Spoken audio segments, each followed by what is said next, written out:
Hello everyone, आप सभी लोग कैसे हैं। आशा कर रहे हैं स्वस्थ होंगे, मस्त होंगे और अपनी ज़िंदगी को बेहतरीन तरीके से एंजॉय कर रहे होंगे।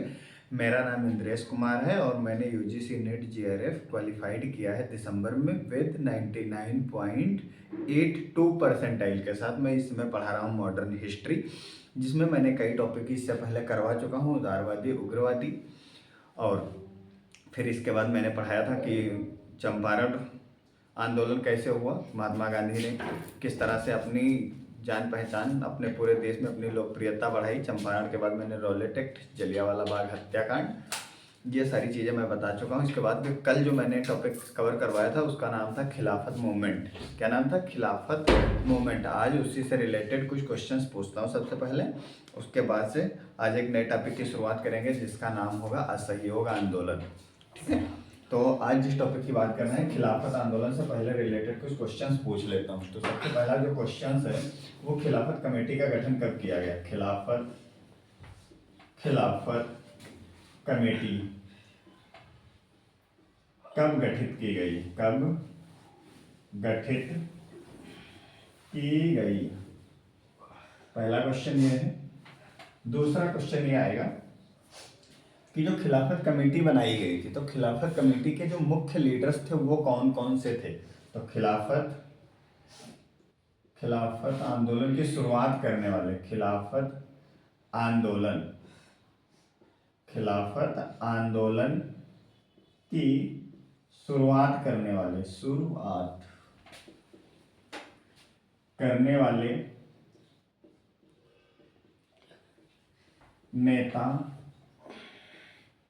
मुख्य नेता कौन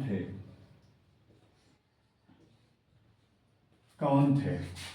तीसरा मैंने ये पूछा था कि जो खिलाफत मूवमेंट का, जो खिलाफत आंदोलन की शुरुआत हुई थी उसमें किस खलीफा की और किस देश का खलीफा था, उसके संबंध में अपने यहाँ के जो मुस्लिम क्रांतिकारी थे उन लोगों ने अंग्रेजों के खिलाफ खिलाफत मूवमेंट का आंदोलन का नेतृत्व किया। तो खिलाफत आंदोलन की पृष्ठभूमि क्या थी? खिलाफत आंदोलन की पृष्ठभूमि क्या थी? ये क्वेश्चन बनता है, खिलाफत आंदोलन की पृष्ठभूमि क्या थी? ये थोड़ा लॉन्ग टाइप का क्वेश्चन है, इस पे थोड़ा चर्चा करेंगे। उसके बाद आज जिस टॉपिक पे बात करेंगे उसका नाम है असहयोग आंदोलन।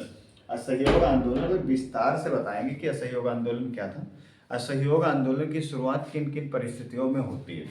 तो आज जो बात है खिलाफत कमेटी कब गठित करी गई, तो कल मैंने बताया था कि खिलाफत कमेटी का जो गठन किया गया था वो मार्च 1919 में किया गया था। कब किया गया था? खिलाफत कमेटी का गठन किया गया था मार्च 1919 में। ठीक है, ये चीज समझ में आ गई। यानी फरवरी में खिलाफत का जो आंदोलन था उसका प्रस्ताव लाया गया था और मार्च 1919 को, 13 मार्च 1919 ईस्वी को क्या कर दिया गया था? खिलाफत कमेटी गठित कर दी गई थी। दूसरा क्वेश्चन है खिलाफत आंदोलन की शुरुआत करने वाले मुख्य नेता। मैंने बताया था कि खिलाफत आंदोलन की जो शुरुआत करी थी उसमें कई सारे नेता थे, जैसे मौलाना शौकत अली थे, मौलाना अबुल कलाम आजाद थे, हकीम अजमल खां थे, हसरत मोहानी थे। लेकिन जो इसके मुख्य लीडर्स थे उनमें दो का नाम आता है। एक थे शौकत अली, क्या था? शौकत अली, और दूसरे थे मोहम्मद अली जिन्ना। क्या था?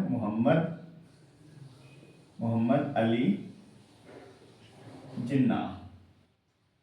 ठीक है, ये चीज समझ में आ गई होगी। तीसरा है खिलाफत आंदोलन की पृष्ठभूमि क्या थी। तो कल मैंने ये बताया था कि खिलाफत आंदोलन जो शुरुआत हुआ था इसकी जो पृष्ठभूमि तैयार हो रही थी वो प्रथम विश्व युद्ध से इसकी पृष्ठभूमि तैयार होती है। प्रथम विश्व युद्ध में इंग्लैंड था, मतलब इंग्लैंड और इंग्लैंड की तरफ से कितने अन्य यूरोपीय जो देश थे वो लोग किसके खिलाफ लड़ रहे थे? जर्मनी के और तुर्की के। क्योंकि जर्मनी की मदद कौन कर रहा था? तुर्की, और तुर्की में ही मुस्तफा कमाल पाशा था। यानी मैंने इसकी पृष्ठभूमि में मैंने बताया था कि जब प्रथम विश्व युद्ध के पश्चात, यानी प्रथम विश्व युद्ध की समाप्ति जैसे ही होती है 1918 ईस्वी में, ठीक है, तो क्या होता है खिलाफत आंदोलन में? यानी जर्मनी होता है, एक जर्मनी राष्ट्र है, इसकी मदद कर रहा था। कौन मदद कर रहा था इसकी मदद कर रहा था तुर्की। इसकी मदद कर रहा था तुर्की, और किससे हो रहा था? इंग्लैंड और अन्य यूरोपीय देश जो थे प्रथम विश्व युद्ध में जो शामिल थे उसमें ये लोग जो होता है इसकी विजय हो जाती है, किसकी, इंग्लैंड की विजय हो जाती है। और जब इंग्लैंड की विजय हो जाती है तो ये सेब्रे की संधि कर लेता है, इंग्लैंड जो है जर्मनी के साथ किसकी संधि कर लेता है, सेब्रे की संधि के द्वारा, सेब्रे की संधि के द्वारा वह जर्मनी के कई इलाकों को अपने कब्जे में कर लेता है और अन्य कई जो यूरोपीय देश है उनमें विभाजन करवा देता है। और दूसरी बात यह है कि जब इंग्लैंड के साथ तुर्की के समझौते की बात आती है, जो तुर्की, जो इससे पहले ऑटोमन साम्राज्य तुर्की साम्राज्य के नाम से जाना जाता था, यहाँ पे मुस्तफा कमाल पाशा था। जब तुर्की राज्य का विभाजन होता है, यानी तुर्की का जब विघटन होता है, क्या होता है, विघटन होता है, तो क्या होता है, तो जब विघटन होता है तो यहाँ का जो मुस्तफा खलीफा था उसकी सत्ता जो है चली जाती है, ठीक है, उसकी सत्ता समाप्त हो जाती है।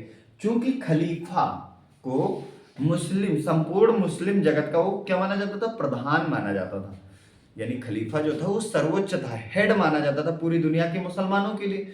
तो इस तरह से भारत के जो मुसलमान थे उन्हें इस बात को लेकर ज्यादा गुस्सा आया इंग्लैंड के लोगों पे कि उन्होंने हमारा जो प्रधान है यानी खलीफा है उसको कहा तुर्की में हटा दिया है, राजगद्दी से हटा दिया है। इसलिए जो भारतीय मुसलमान थे उन्होंने तुर्की के परिप्रेक्ष्य में, यानी भारतीय जो मुसलमान थे वो किससे नाराज हुए, इंग्लैंड से नाराज हो गए। कौन, भारतीय मुसलमान जो थे, यानी जिनके नाम मैंने बताए थे भारतीय मुसलमान, इन लोगों ने क्या करा, चूंकि खलीफा की सत्ता चली गई, इस वजह से भारत के जो मुस्लिम क्रांतिकारी थे या जो उग्रवादी थे, जो लीडर्स थे, इन लोगों ने इंग्लैंड के खिलाफ अपने मूवमेंट का शुरुआत किया जिसका नाम था खिलाफत मूवमेंट।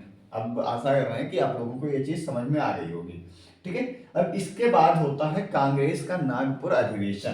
क्या होता है, जस्ट खिलाफत कमेटी के बाद होता है नागपुर अधिवेशन। और मैं बताऊंगा कि किस तरह से खिलाफ नागपुर के अधिवेशन में किस तरह से कांग्रेस का जो नागपुर अधिवेशन हुआ, ठीक है, जिसकी अध्यक्षता कर रहे थे वी राघवाचारी, उस आंदोलन में इस तरह की पृष्ठभूमि बनी कि एक असहयोग आंदोलन का माहौल तैयार हो गया। असहयोग आंदोलन जो जो एक व्यापक जन संघर्ष का रूप लेता है, ठीक है, छोटे छोटे कस्बों, मोहल्लों, गलियों तक पहुंच जाता है। गांधी जी का एक ऐसा मूवमेंट जो कहाँ कस्बों, मोहल्लों और नगरों में विस्तारित रूप से फैल जाता है, उसकी बात करेंगे। और सबसे पहले कांग्रेस के जो नागपुर अधिवेशन में ही स्वराज का प्रस्ताव पारित किया गया था। किसका, स्वराज का प्रस्ताव पारित किया गया था। इससे पहले कि कोई भी व्यक्ति अगर कांग्रेस में जुड़ना चाहता था तो वो जुड़ नहीं पाता था कि वो कांग्रेस का सदस्य है यानी कांग्रेसी है।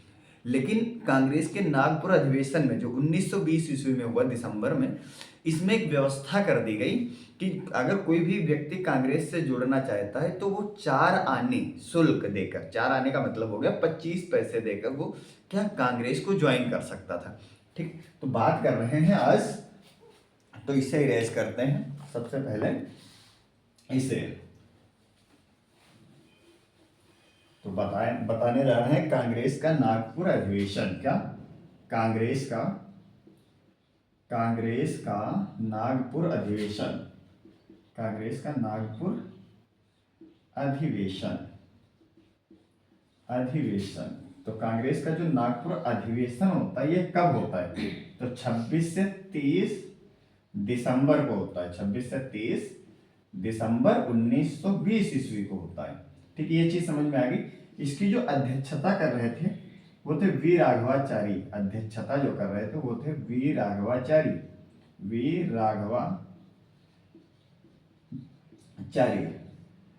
जो ये मूवमेंट हुआ वी राघवाचारी, ठीक है।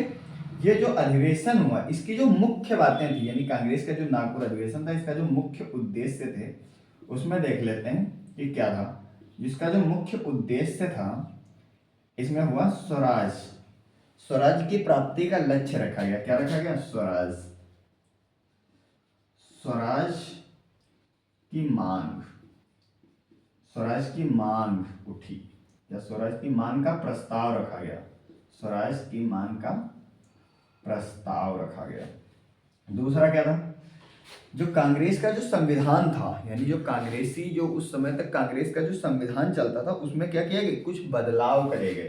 तो कांग्रेसी संविधान में बदलाव किया गया, यानी इससे पहले ये जो आंदोलन था इसमें जो पढ़े लिखे लोग होते थे, यानी जो व्यापक जनसंघर्ष का रूप नहीं ले सका था, इसका मेन कारण यही था कि इसमें जो पढ़े लिखे लोग होते थे, जो बड़ी पहुंच के लोग होते थे, जो लीडर्स होते थे, जो अंग्रेजी जानते थे, उन्हीं लोगों वही लोग क्या कर सकते थे, भाग ले सकते थे। लेकिन अब की बार यानी 1920 ईस्वी में ये कर दिया गया कि इससे गरीब भी जुड़ सकते थे, दलित भी जुड़ सकते थे, वृद्ध भी जुड़ सकते थे, गांव मोहल्ले कस्बे, यानी व्यापक जनसंघर्ष जो आंदोलन बनाना था, यानी उसके लिए बहुत व्यापक जनसंख्या में बहुत ज़्यादा पब्लिक की जरूरत थी। तो इसने क्या किया, कांग्रेसी संविधान में परिवर्तन किया गया। जो कांग्रेसी जो संविधान था, कांग्रेसी संविधान में परिवर्तन किया गया। किसमें, कांग्रेसी संविधान में परिवर्तन किया गया। किसमें किया गया, कांग्रेसी संविधान में परिवर्तन किया गया। ये चीज समझ में आ गई होगी, कांग्रेसी संविधान में परिवर्तन किया गया। और दूसरा, असहयोग आंदोलन के प्रस्ताव की पुष्टि भी इसी में होती। क्या होती, असहयोग आंदोलन के प्रस्ताव की पुष्टि भी की गई। असहयोग आंदोलन, असहयोग आंदोलन की प्रस्ताव की पुष्टि की गई। अब मैं इनके कहानी बताता हूं। प्रस्ताव की पुष्टि करी गई और ये कब हुआ, ठीक है, तो ये हुआ है दिसंबर में। कब हुआ है, ये काम तो हुआ है दिसंबर में। हाँ, दिसंबर में ही हुआ है ये काम, दिसंबर 1920 में ही हुआ है, ठीक है। इससे पहले, कब से, इससे पहले कब, 4 सितंबर को, 4 सितंबर 1920 ईस्वी को अक्टूबर में इसके प्रस्ताव की पुष्टि की जाती है। कब करी जाती है, इसके प्रस्ताव की जो पुष्टि करी जाती है वो दिसंबर में ही हुई है। यानी कांग्रेस का वार्षिक अधिवेशन जो होता है वो नागपुर में होता है। कहाँ होता है, कांग्रेस का जो वार्षिक अधिवेशन होता है वो नागपुर में होता है, जिसकी अध्यक्षता बी राघवाचारी कर रहे थे। इसमें 4 सितंबर 1920 ईस्वी को, यानी इससे जस्ट पहले कांग्रेस का एक विशेष अधिवेशन होता है। कहाँ होता है, कांग्रेस का एक विशेष अधिवेशन होता है जो होता है कलकत्ता में। कहाँ होता है, जो होता है कलकत्ता में। कांग्रेस का जो विशेष अधिवेशन होता है वो कलकत्ता में होता है। और इसी अधिवेशन में प्रस्ताव रखा गया था कि सबसे पहले इसी विशेष अधिवेशन में असहयोग आंदोलन के प्रस्ताव की मांग उठी थी। असहयोग आंदोलन के प्रस्ताव, असहयोग आंदोलन का प्रस्ताव रखा गया था। असहयोग आंदोलन का प्रस्ताव रखा गया था। असहयोग आंदोलन का प्रस्ताव रखा गया। किसने रखा था, तो लाला लाजपत राय ने। कौन थे, लाला लाजपत राय। कौन थे, तो कांग्रेस के असहयोग आंदोलन में लाला लाजपत राय ने इसकी विशेष अधिवेशन में क्या करा था, इसकी पुष्टि करी थी। अब बात आ रही है कि असहयोग आंदोलन का जो प्रस्ताव रखा गया था, ठीक है, कांग्रेस के विशेष अधिवेशन में कलकत्ता में, और इसी जो असहयोग आंदोलन था इसी की किसमें करी गई है, इसी के असहयोग आंदोलन के प्रस्ताव की पुष्टि करी जाती है 2 महीने बाद, यानी 2-3 महीने बाद 1920 ईस्वी में दिसंबर में कांग्रेस के नागपुर अधिवेशन में। और इसमें इसी प्रस्ताव के साथ कुछ इसमें परिवर्तन भी किए जाते हैं, क्योंकि इस कांग्रेस के जो नागपुर अधिवेशन होता है इसमें क्या, स्वराज प्राप्ति की मांग का प्रस्ताव जब रखा गया तो इसमें यह परिवर्तन किया गया कि इससे पहले जो कांग्रेसी संविधान होते हैं, जो प्रांतीय कांग्रेस कमेटियां बनती थी, वो भाषा के आधार पर नहीं होती थी। लेकिन अब ये परिवर्तन किया गया, कांग्रेसी संविधान में मुख्य परिवर्तन जो किया गया वो ये किया गया कि प्रांतीय स्तर पर, प्रांतीय कांग्रेस कमेटी में, प्रांतीय कांग्रेस कमेटी में, प्रांतीय कांग्रेस कमेटी में भाषाई आधार पर, क्या कह रहा है, भाषाई आधार पर किसका, प्रांतीय कांग्रेस कमेटी में भाषाई आधार पर उन्हें पुनर्गठित किया गया। कितने राज्यों को, जो कमेटियां बनाई गई वो भाषा के आधार पर बनाई गई, भाषाई आधार पर पुनर्गठित की गई, पुनर्गठित की गई। अब यानी भाषा के आधार पर जब ये छूट मिल गई तो यानी जहां पर भी, जिस भी क्षेत्र में ये कांग्रेसी गए वहां पे उस बल को, यानी उस भाषा को महत्व देते हुए वहां पर उस तरीके से वहां के संविधान को देखते हुए उसमें परिवर्तन करे गए और वहां पे मुख्य फोकस किया गया कि वहां की जो लोकल भाषा है उसका यूज किया जाए और लोगों को इस तरह से प्रभावित किया जाए कि वो लोग असहयोग आंदोलन में वो लोग असहयोग आंदोलन के पक्ष में आए। तो दूसरी एक पहली बात ये हुई। दूसरा, कांग्रेस में परिवर्तन ये किया गया था कि इससे पहले कांग्रेस का सदस्य बनने के लिए कोई औपचारिक विधान नहीं था। तो अब क्या किया गया, एक औपचारिक विधान बना दिया गया। औपचारिक विधान किसके लिए? कांग्रेसी सदस्य बनने के लिए। कांग्रेसी सदस्य बनने के लिए, कांग्रेसी सदस्य अगर तुम्हें बनना है तो क्या करने थे? तो 20 आना, 20 आना शुल्क, यानी 25 पैसे, 25 पैसे का शुल्क रखा गया। ठीक है, 20 आना शुल्क देकर कोई भी व्यक्ति कांग्रेस का परमानेंट मेंबर बन सकता था, यानी स्थायी सदस्यता ले सकता था कांग्रेस में। और इससे क्या हुआ, जब ये चीज आई, यानी कोई भी व्यक्ति कांग्रेस में जुड़कर कांग्रेस के साथ यानी कांग्रेस का सदस्य बन सकता था, तो ये देखने को मिला कि आज से पहले जो कांग्रेस क्या थी, बहुत ज्यादा हिंसावादी। हिंसावादी का मतलब ये है कि उसमें पढ़े लिखे लोगों का ही वर्चस्व था। तो इस तरह से कांग्रेस के पूरे संविधान में बदलाव देखने को मिला, यानी कांग्रेसी संविधान में एक बहुत बदलाव देखने को मिला। कांग्रेसी संविधान में बदलाव देखने को मिला। क्या बदलाव आया कांग्रेसी संविधान में? बदलाव। अब बताते हैं कि किस तरह का बदलाव देखने को मिला। तो कांग्रेसी संविधान में बदलाव की बात आई, यानी बहुत सारे लोग, ये जो आंदोलन था, इससे पहले ये कांग्रेस का जो आंदोलन था, ये संभ्रांत लोगों का ही आंदोलन हुआ करता था। लेकिन जब इसमें सदस्यता मिलने लगी, 25 पैसे न्यूनतम करके शुल्क जब रखा गया, तो क्या हुआ? तो ये हुआ कि गांव, मोहल्ले, कस्बों तक ये आंदोलन तीव्रता से फैलने लगा। और जब ये आंदोलन गांव, मोहल्ले, कस्बों में पहुंचने लगा, तो इससे कौन कौन से लोग जुड़ने लगे? वृद्ध जुड़ने लगे, महिलाएं जुड़ने लगी, वृद्ध जुड़ने लगे, महिलाएं जुड़ने लगे, अशिक्षित जो थे, अशिक्षित थे, मजदूर वर्ग था, मजदूर थे, और क्या थे? जो बेरोजगार वगैरह सारे लोग जो थे, नौजवान युवक थे, नौजवान युवक, ये सभी लोग क्या करने लगे? इससे जुड़ने लगे। क्या करने लगे? जुड़ने लगे, जुड़ने लगे। और देखते ही देखते यह आंदोलन क्या जुड़ने लगे, और देखते ही देखते क्या हुआ, यह आंदोलन जो था, यह आंदोलन जो था व्यापक जन आंदोलन का रूप ले लेता। व्यापक जन आंदोलन, व्यापक जन आंदोलन, यानी किस तरह से असहयोग आंदोलन की पृष्ठभूमि तैयार होती है कि ऐसा तो नहीं हुआ होगा कि जब असहयोग आंदोलन गांधी जी ने असहयोग आंदोलन की शुरुआत करी तो उसके पीछे लाखों करोड़ों की भीड़ गांधी जी के पीछे चलने लगी, उनकी बात को मानने लगी।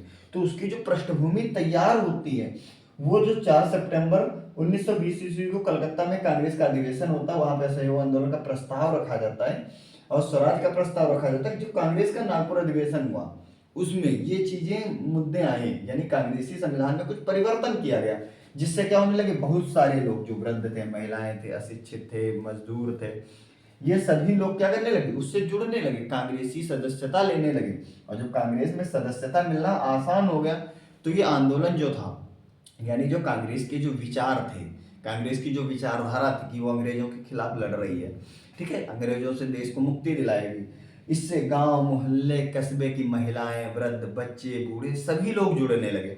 और जब ये चीज इतना ज्यादा फैलने लगी, और चूंकि कांग्रेस के सदस्य भी बन सकते थे, यानी ये बदलाव जब देखने को मिला, तो जो ये आंदोलन, जो इससे पहले एक सीमित आंदोलन था, क्या था? सीमित आंदोलन था, इतनी भीड़ नहीं उमड़ती थी, ये देखते ही देखते आंदोलन व्यापक जन आंदोलन में बदल गया। किसमें बदल गया? व्यापक जन आंदोलन में बदल गया। और इसी चीज को देखते देखते जब इतनी ज्यादा कांग्रेस की लोकप्रियता होने लगी, क्या होने लगी? कांग्रेस की लोकप्रियता क्या होने लगी? बढ़ने लगी। अब ये देखते हुए, तो जब इतनी ज्यादा भीड़ इकट्ठा होने लगी, तो इसी में गांधी जी ने क्या करा? गांधी जी ने सोचा कि इससे अच्छा उपाय और क्या हो सकता है कि अंग्रेजों से बदला लेने का। तो उन्होंने जो खिलाफत आंदोलन था, क्योंकि खिलाफत आंदोलन चूंकि असहयोग आंदोलन में साफ तौर पर क्या नहीं दे रहा था कि सहयोग नहीं कर रहा था, तो उसको सम्मानजनक उसका समाधान भी निकालना था। दूसरा ये था कि इससे पहले जस्ट जलियांवाला बाग हत्याकांड हुआ था, उसका न्याय नहीं मिल पाया था। तो जलियांवाला बाग हत्याकांड के बारे में मतलब न्याय चाहिए था, इसके लिए शुरुआत करा गया। और तीसरी बात ये थी कि जो स्वराज का जो प्रस्ताव रखा गया था कि अंग्रेजों को हटाना है और खुद का राज्य स्थापित करना है, इसके लिए गांधी जी ने क्या कर दिया, असहयोग आंदोलन की शुरुआत कर दी। किसकी? गांधी जी ने असहयोग आंदोलन की शुरुआत कर दी। किसकी? असहयोग आंदोलन की शुरुआत कर दी। असहयोग आंदोलन की शुरुआत कर दी 1 अगस्त, कब? 1 अगस्त 1920 को। कब? 1 अगस्त 1920 ईस्वी को इसकी शुरुआत कर दी गई। ठीक है, ये चीज समझ में आ गई। असहयोग आंदोलन की शुरुआत हो जाती है 1 अगस्त 1920 ईस्वी को। ठीक है, तो अब ये चीज समझ में आई होगी कि किस तरह कांग्रेस ने असहयोग आंदोलन, जो कि इससे पहले जो एक व्यापक जन आंदोलन में परिवर्तन नहीं था, एक सीमित आंदोलन था, और किस तरह से इस आंदोलन ने यानी असहयोग आंदोलन ने एक व्यापक जन आंदोलन का रूप ले लिया। तो सबसे पहले यही जवाब लिखा जाएगा। ठीक है, ये चीज समझ में आ गई होगी। आशा कर रहे हैं कि आप लोगों को ये लेक्चर समझ में आया होगा। और अगर आप लोगों को इसमें कोई भी बात समझ नहीं आई है तो आप वो लोग आप मुझसे कमेंट में पूछ सकते हैं। ठीक है, इसके अलावा कोई क्वेरी है वो भी कमेंट में पूछ सकते हैं। और अगला वीडियो आप किस टॉपिक पे चाहते हैं ये आप मुझे कमेंट में करके बता सकते हैं। तब तक के लिए जय हिंद, जय भारत।